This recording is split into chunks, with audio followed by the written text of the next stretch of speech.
Funny Navy Storytime, part 100. Let's talk about my all-time favorite wild goose chase, shall we? Now, anyone who's familiar with the military community knows there's a whole bunch of colloquials for different items, like the donkey dick.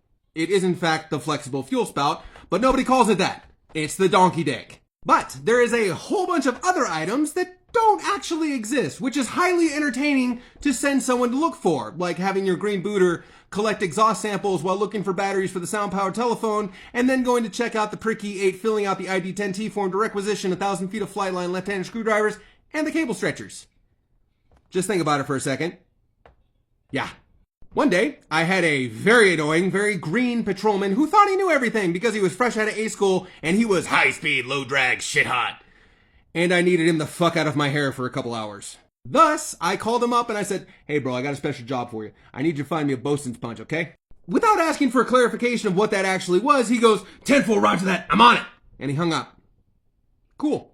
I learned secondhand that he went all across base to nearly every department you can name looking for a bosun's punch. I know this because I randomly got updated. Someone would call me and be like, "Hey bro, did you send this guy looking for a bosun's punch?"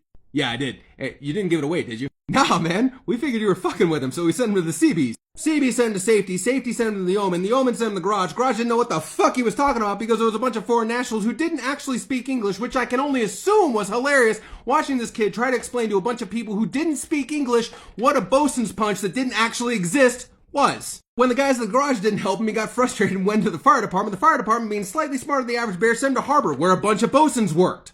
And that's where the story should have ended, but it got so much better. That day, the Harbor just happened to be undergoing an inspection from the XO and the CMC. Yeah. My patrolman walks in, spots the XO and the CMC with the senior BMs. He pops tall and salutes, and then he goes, "Yeah, I'm looking for a bosun's punch." The XO looks my patrolman up and down, looks at the CMC, looks at the senior BMs, and goes, "I think we're done here. You want to take care of him?" And walks away. They then call in BM2 Harris, who should have been named BM2 Hodor, because he was about 6'7" and 5 foot wide and had arms like anchors, which was ironic because he had anchors tattooed on his arms. They then took him upstairs and offered him water and leaned him against a safe that looked really heavy and important and started rifling through it looking for a bosun's punch. BM2 Harris then caught my patrolman by surprise when he punched him in his shoulder hard enough to move that really heavy and important safe about 6 inches. My patrolman showed back up to the department still holding his shoulder, cussing me the whole time. But he found his bosun's punch. I guess he couldn't salute properly for like 2 weeks.